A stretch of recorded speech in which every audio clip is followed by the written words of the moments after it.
are going to make a Pokemon Among Us keychain. Let's make this tutorial simple because some of you want me to do an easy clay tutorial. So in this video, we don't need a lot of claying materials. We will only use, of course, our hand and some pieces of modeling tools. So get a yellow ball of clay and just press it to make an oval shape using your thumb. Using this tool, I am now pressing it into one end to make the legs of our character.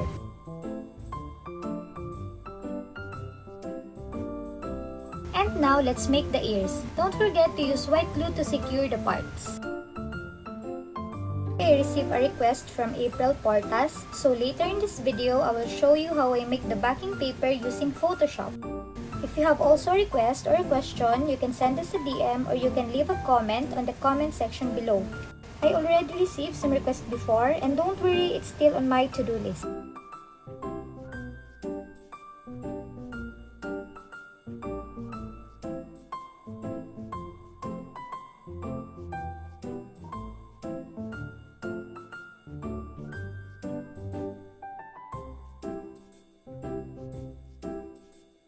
And this is the body of our Pikachu Among Us character. Now let's make the helmet. Get a light blue clay, roll into an oval, flatten, and attach it into the body using white glue.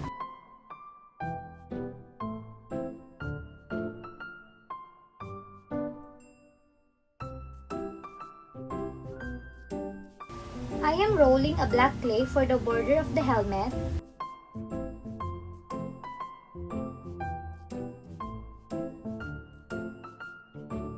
And then just wrap it around like so.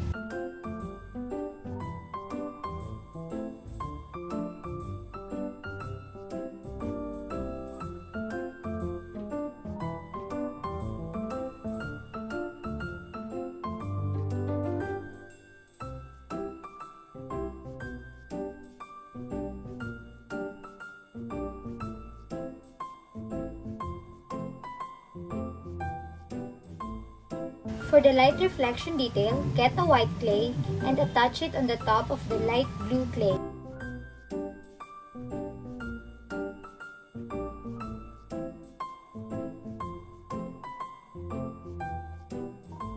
Roll a yellow clay into a cone shape, flatten, and make it into a zigzag form like Pikachu's tail.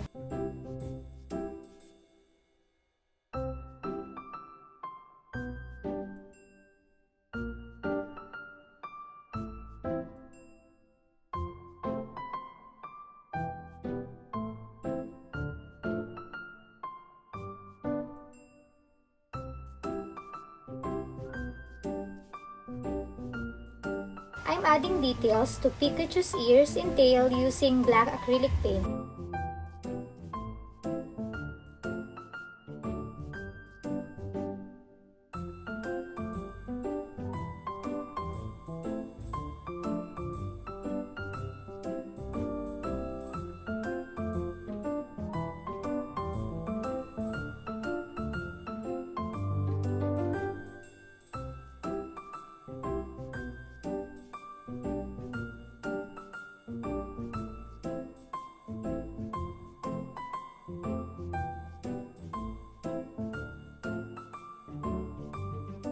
And here's our Pikachu Among Us character.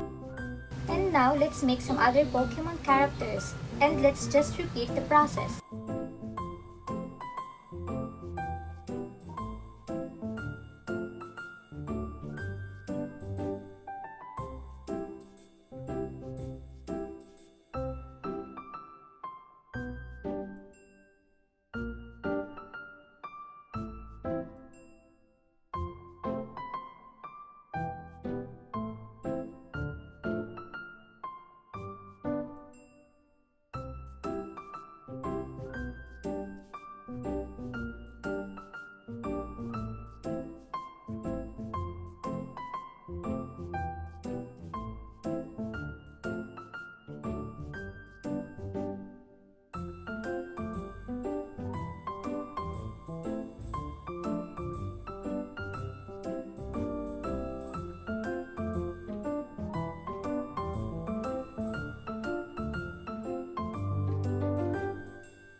Claybuddies! I am now here with my cat, and we will be showing you how we make the thank you cards or the backing paper for souvenirs like this one.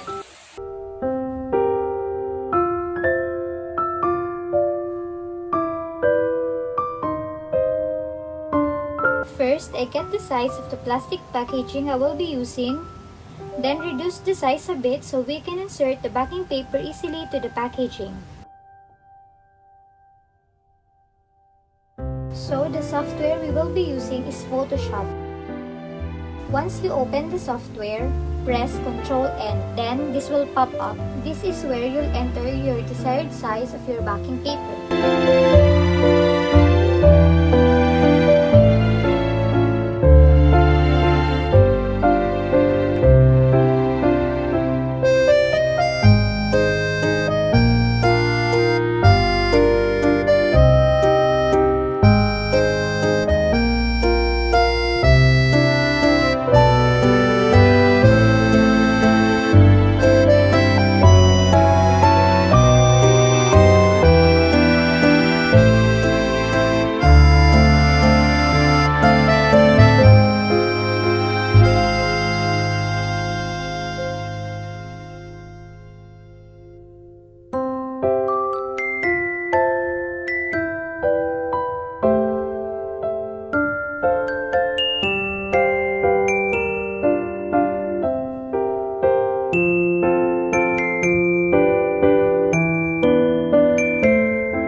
I prefer printing it directly from Photoshop, but you can also print it from Microsoft Word. The printer I'm using is Epson L120. After printing, I just cut it manually using paper cutter.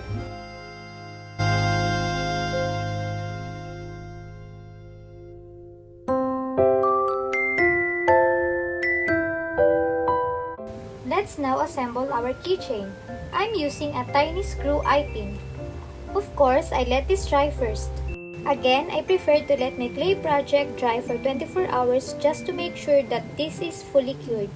This is also one way of preventing your metal findings from rusting, especially if you are not using aluminum or stainless chains.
And there you have it. I hope you learned something from this video and happy claying!